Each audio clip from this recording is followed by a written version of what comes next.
Best વાનગી present કરશે. તો તમે શું લઈને આવ્યા છો? હું તિબેટિયન અને નેપાળ એ બાજુ બનતી એક વાનગી છે મોમોઝ. ઓકે, મોમોઝ લાવી છું. બહુ જ લોકલ વાનગી છે, વેરી હેલ્ધી ડિશ. અને સાથે સાથે એક જેને કહેવાય કે સ્ટાર્ટર તરીકે આપણે ત્યાં આપી શકાતી હોય છે.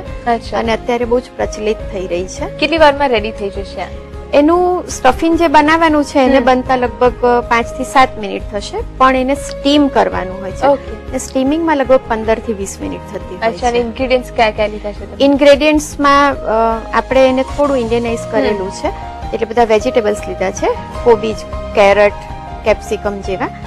અને એની સાથે મેદાની કણેક છે અને ચાઇનીઝ સોસીસના મસાલા છે. ઓકે, તો કરી દઈએ સ્ટાર્ટ. મોમોઝનું સ્ટફિંગ તૈયાર કરીએ છીએ. એના માટે તેલ લઈશું, 1 થી 1.25 ચમચી જેટલું તેલ. સુપ્રિયાબેન, આ રસોડે આપણે દરેક તહેવારને ઉજવ્યો છે, દરેક ઋતુને આ રસોડે માણી છે અને એને લગતી વાનગી પણ દર્શક મિત્રોને શીખવી છે. એટલે 2000 એપિસોડ એટલે તો કેટલા બધા સેલિબ્રેશન્સ આ રસોડેથી થયા છે. ઘણા બધા. સમારેલું લસણ છે લગભગ 5 થી 6 કળી.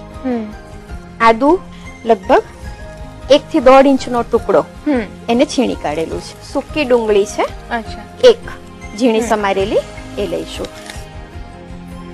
લીલા મરચા છે ઝીણા સમારેલા, લગભગ 4 થી 5. ઓકે. અજીનોમોટો 1 ચપટી જેટલો નાખીશું. એકદમ થોડું? હા, એકદમ થોડો. આનાથી જે એકદમ ઓથેન્ટિક ફ્લેવર કે જે ટેસ્ટ આવજો એ સરસ આવતો હોય છે. એક્ચ્યુઅલી જે અજીનોમોટો છે એ એરોમા એન્હાન્સર છે. એ કોઈ પણ વસ્તુની સુગંધને એન્હાન્સ કરે છે. ઝીણી સમારેલી કેબેજ છે, લગભગ 3 થી 4 ટેબલ સ્પૂન લઈએ છીએ. કેરેટ છે જેને જાડી છીણ પાડેલા છે, એ પણ 3 થી 4 ટેબલ સ્પૂન લઈશું. ગ્રીન અને યલો કેપ્સિકમ છે, એ પણ એમાં નાખીશું, લગભગ 1 નાનું બટેકું છે જેને મેશ કરેલું છે, એ લઈશું. હવે એમાં મસાલા કરીશું. રેડ ચીલી સોસ છે, લગભગ 2 ચમચી લઈશું. સોય સોસ છે, એ પણ લગભગ 2 ચમચી લઈએ છીએ. સોલ્ટ લગભગ અડધી ચમચી જેટલું લઈએ છીએ.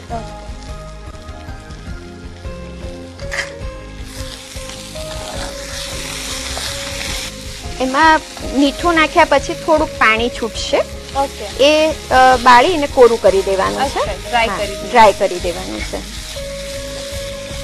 ને પાણીમાં જ હાફ કુક વેજીટેબલ્સ થઈ જશે. છેલ્લે એમાં નાખીશું કોથમીર. આ પાછું ઇન્ડિયન ટચ છે, 2 થી 3 ચમચી.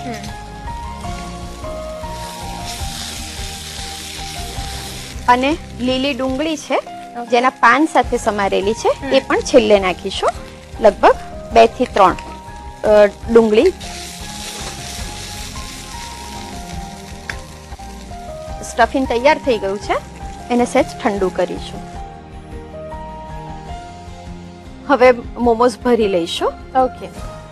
એના માટે મેંદાનો લોટ તૈયાર કરવાનો છે. મેંદાના 1 કપ મેંદો હોય તેમાં 2 ટીસ્પૂન તેલ, 1 ચપટી બેકિંગ પાવડર અને 1 ચપટી મીઠું નાખી અને પાણીથી સહેજ પૂરી જેવો કઠણ એવો લોટ તૈયાર કરવાનો છે. આમાં બેકિંગ પાવડર કેમ નાખી છે? કારણ કે એને સ્ટીમ કરવાનું છે, તો એની સોફ્ટનેસ જળવાઈ રહે એના માટે. તેલ પણ સહેજ વધારે નાખી શકાય, પણ ઘણીવાર તેલ જો વધારે નાખીએ તો તૂટી જતા હોય છે, એટલે સહેજ બેકિંગ પાવડર નાખીએ તો ચવડ ન થઈ જાય. એના લુવા કરીશું. સ્ટફિંગ જે હોય એ થોડું પોચું હોય, તો પાણીનો ભાગ હોવાને કારણે એટલે કઠણ સહેજ કણેક અને સહેજ જાડા વણવાના, એ રીતના પૂરી જેવું વણી અને એના મોમોસ તૈયાર કરીશું. એને વણતી વખતે જે એની કિનાર છે એને સહેજ પાતળી કરવાની છે. એનું સેન્ટર સ્લાઇટલી જાડું રાખવાનું છે, કારણ કે સ્ટફિંગ ત્યાં જ આવશે. હવે એને કિનારે સહેજ પાણી ચોપડી દઈશું, હલકું હલકું, અને સ્ટફિંગ ભરીશું.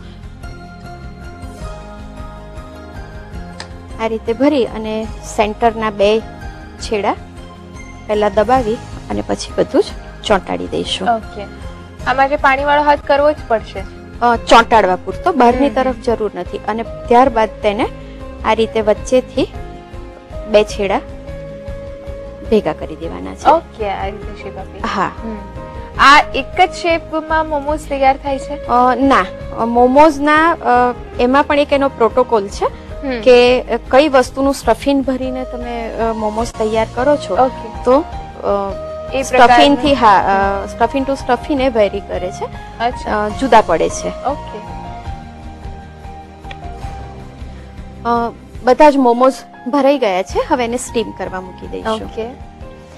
સ્ટીમ કરવા માટે સ્ટીમરની અંદર પાણી મૂકીશું અને જે ડીશ મૂકી એ કાણાવાળી મૂકવાની, જેને થોડીક તેલથી ગ્રીસ કરી દેવાની. કારણ કે અલ્ટિમેટલી મેંદો હોવાને કારણે એને સ્ટીમ લાગે તો કોઈક વાર એ ચોંટી જતું હોય, તો ગ્રીસ કરેલી ડીશની અંદર એને સ્ટીમ કરવા મૂકી દઈશું. બોઇલ કરીએ છીએ તો કોઈ વખતે ડી શેપ થઈ જાય છે ખરું? થોડુંક થઈ શકે છે, કારણ કે શ્રિંકેજ હોઈ શકે. અને વેજીટેબલ પણ જે કાચા પાકા જેવા છે તો એ અંદર થોડાક ચડશે, એના કારણે એ પણ શ્રિંક થાય. એટલે મોમોઝનો શેપ થોડો ડી શેપ અથવા તો ચેન્જ થઈ શકે. ઓકે. કેટલી વારમાં થઈ જશે? લગભગ આને સ્ટીમ થવામાં 15 મિનિટ થતી હોય છે.